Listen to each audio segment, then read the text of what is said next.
전광훈 목사를 풀어달라고 눈물 흘리는 영상이 돌아다닌 것 외에 김문수 후보가 보여준 국가 경영의 비전은 무엇입니까? 비전이 없어서 겨우 생각해낸 것이 반 이재명이라는 기치 아래 역사 속으로 사라져야 했을 이낙연, 전광훈과 같은 이상한 재료들을 모아다 잡탕밥을 만들려고 하는 것 아닙니까? 존경하는 국민 여러분, 개혁신당 이준석입니다. 어제 저는 저희 당 전체 당원과 지지자 그리고 국민 여러분께 문자 메시지와 이메일을 발송했습니다. 거듭 말씀드렸습니다. 비상계엄에 책임이 있는 세력으로의 후보 단일화는 이번 선거에 없습니다. 저를 응원해 주시는 모든 분들께 또렷하게 응답하겠습니다. 끝까지 싸워서 이기겠습니다.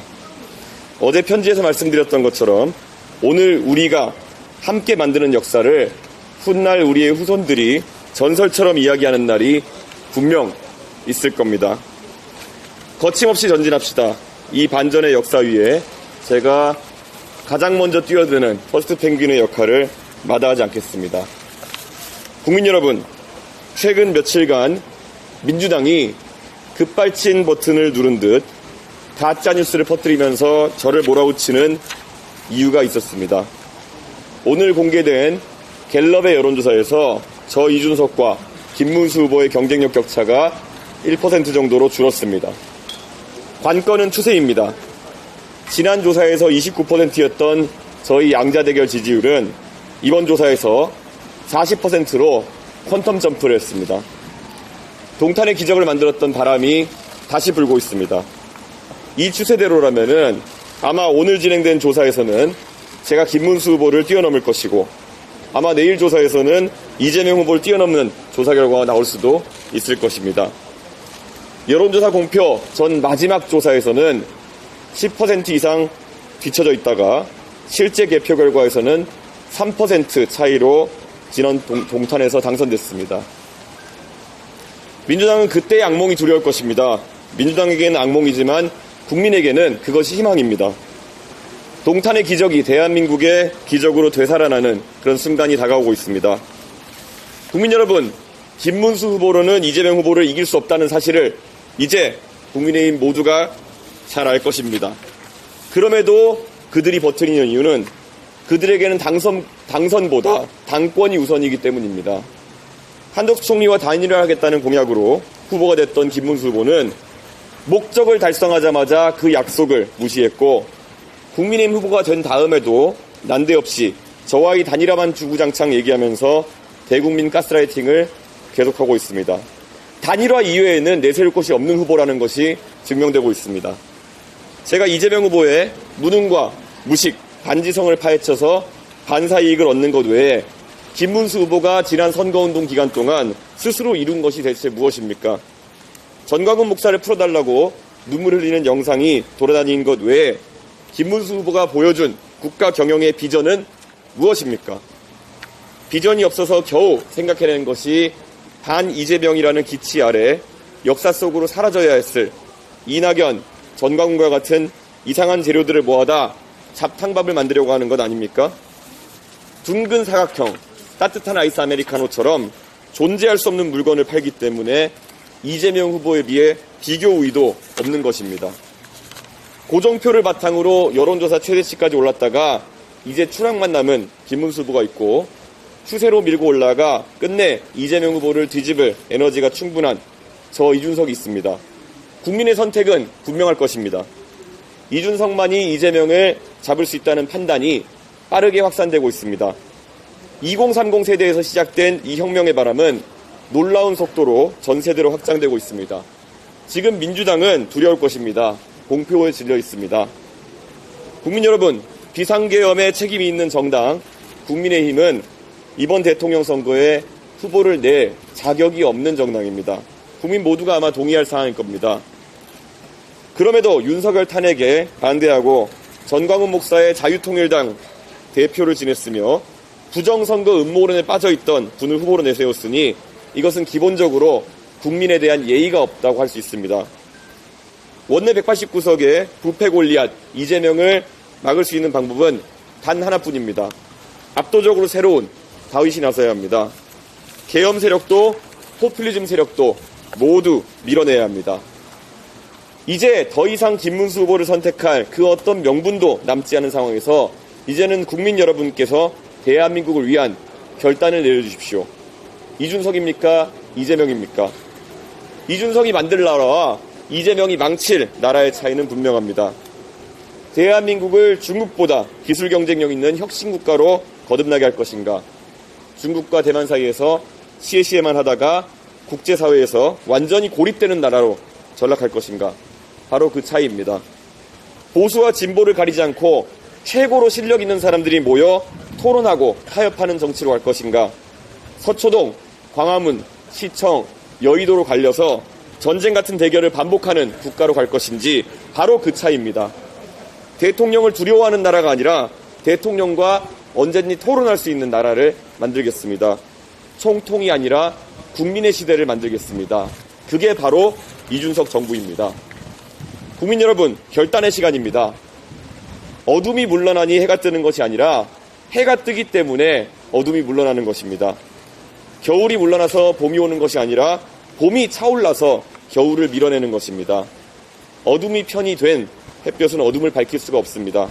이재명은 세상을 바꿀 수 없습니다.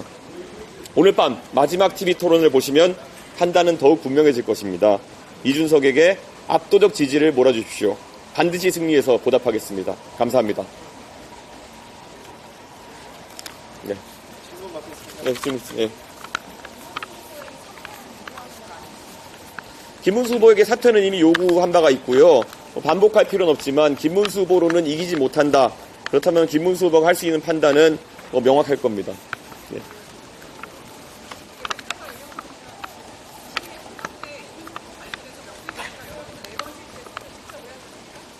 무슨 말씀하시는 거죠? 명태균 씨는 알아서 여론조사 돌리는 분이지 누가 의뢰한다고 돌리는 분이 아닙니다. 예. 기자회견에 관한 질문 해주시고요. 예, 저는 어제 뉴스타파의 보도에 대해 가지고 제 입장을 이미 페이스북에 게시하지 않았습니까? 예. 또 혹시 질문 있습니까? 예.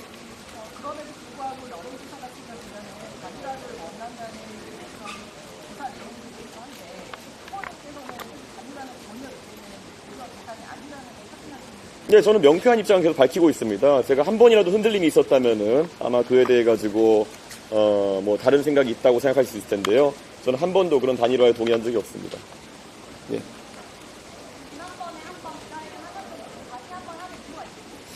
반복해서 국민의힘 측에서 계속 이런 것을 가지고 결국 뭉개려는 전술을 사용하고 있기 때문에 저희도 입장을 강하게 표명할 수밖에 없고요. 특히 민주당 같은 경우에는 계속 이제 선거 막바지에 두려움에 좀 떨고 있는지 계속 여기에 대해서 본인들이 곧 거짓으로 판명될 입장을 계속 반복하면서 표심을 요동치게 하려고 하는 것 같은데 저는 굳건한 의지를 표현할 필요가 있다고 생각했습니다. 예.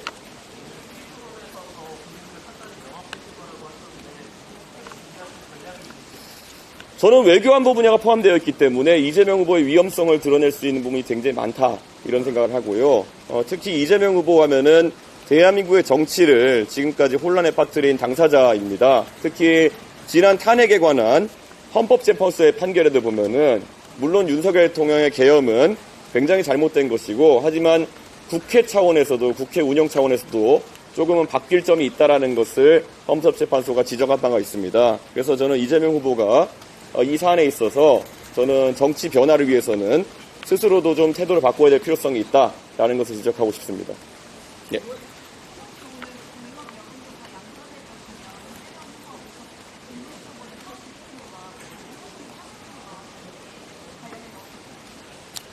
오늘 중앙일보에서 의뢰한 갤럽 조사를 보면은 결국 이재명 후보의 지지율이 어디까지 낮아지느냐가 굉장히 중요하다는 것을 의미하고요. 저 이준석이 나섰을 때 결국 이재명 후보의 득표율이 낮아진다는 것이 그런 오늘 여론조사의 함의점이라 볼 수 있을 것 같습니다. 그래서 이재명 후보의 지지율이 실제 40%로 줄어들게 되고 유권자께서 전략적으로 이준석에게 표를 몰아줬을 때 결국 이재명 후보를 꺾는 모델이 가능하다.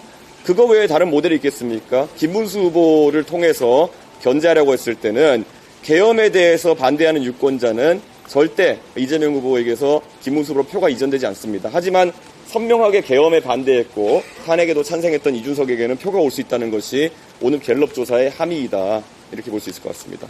예. 김문수 후보의 사퇴를 선택하기 위해서 별도로 만든 계획. 예? 김문수 후보의 사퇴를 선택하기 위해 별도로 만든. 뭐 제가 뭐 사퇴 요정도 아니고 제가 그것을 계속 만나가지고 김문수 후보한테 얘기한다든지 아니면은 이야기할 필요는 없다 이렇게 생각합니다. 답은 나와 있는데 답을 받아들이기 어려운 상황이 있겠죠. 그렇기 때문에 뭐 김문수 후보가 어떤 판단하는지 개인의 자유겠지만은 결국은 이재명 후보를 꺾을 수 있는 방법이 있음에도 그것을 용기 있는 판단하지 못한 것에 대한 책임은 아마 김문수 후보가 져야 될 수도 있을 것이다. 이런 말씀을 드리겠습니다. 별도 회동 계획은 없다고 생각합니다. 예, 전혀 없습니다. 예.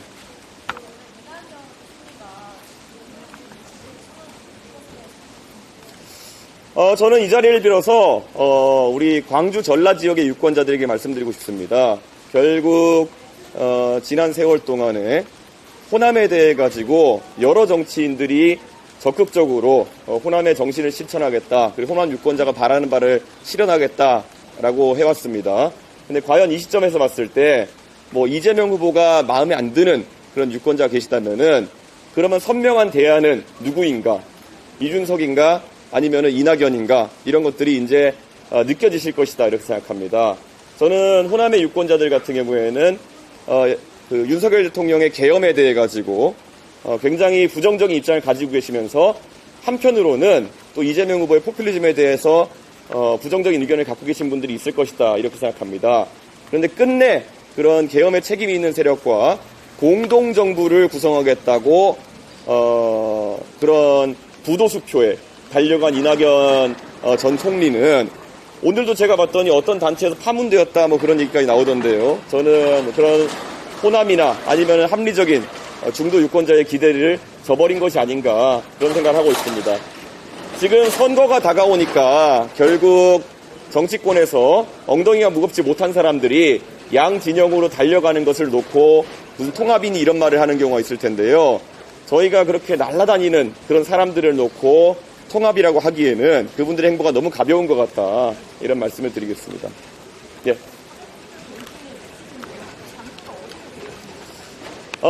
사실 사전투표에 대한 최종적인 판단은 아직 안 했지만 지금의 상황에서 저는 동탄 유권자들과 함께하고 싶다라는 생각을 하고 있습니다. 예.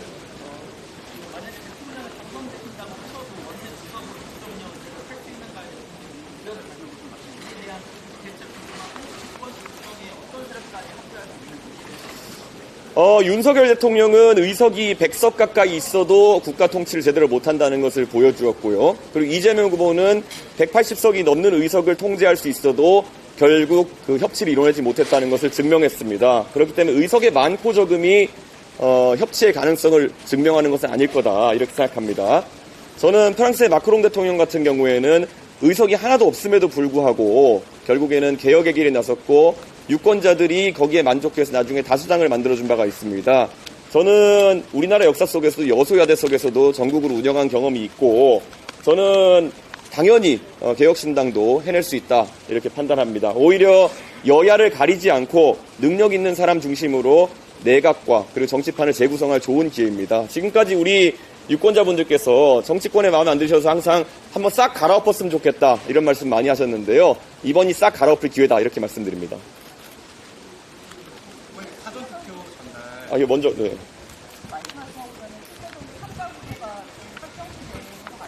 네.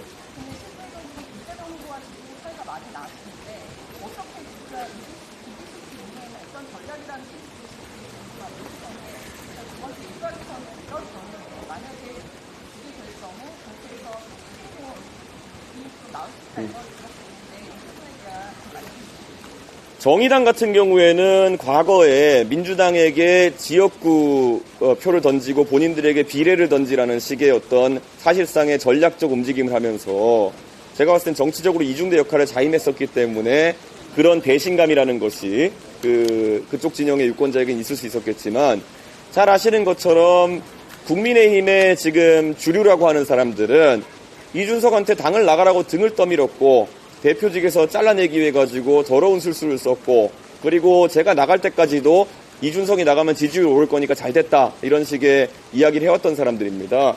지금 와가지고 그들의 입장을 철회하지도 않은 상황 속에서 그런 배신자 담론 같은 걸 꺼내든다고 해가지고 어느 누가 그것이 뭐 현실적이라고 생각하겠습니까? 그래서 저는 과거 심상정 후보나 정의당의 사례와는 확연히 다르다. 저희는 이중대로서 국민의힘의 떡고물을 받아먹으려 하는 것이 아니라 저희는 국민의힘이나 아니면은 기성 정치인들의 나쁜 행태를 비판하고 저희는 대체 세력이 되겠다라는 이야기를 하고 있는 것입니다. 완연히 다른 어떤 그런 색채를 가지고 있다 말씀드릴 수 있을 것 같습니다. 사전투표 전날, 저녁날 예.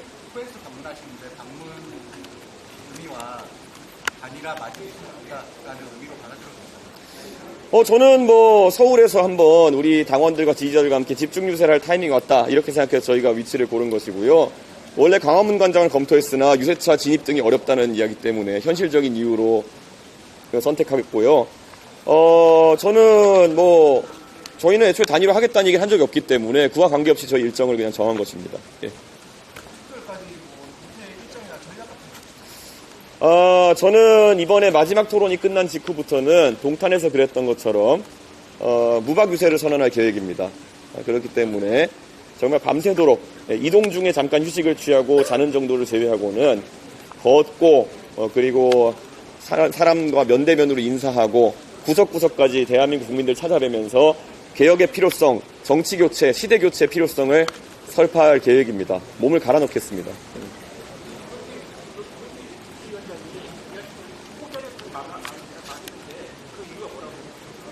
예?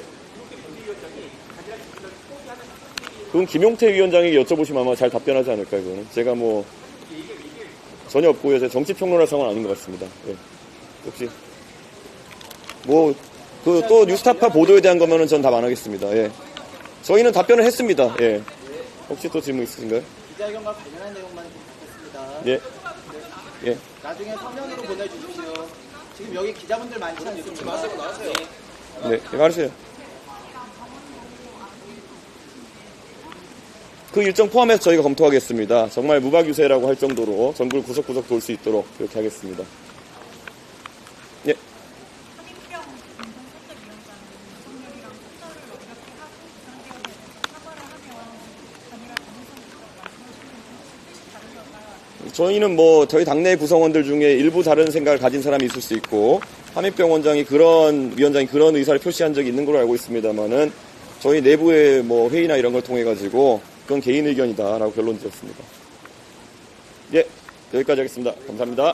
고맙습니다. 예.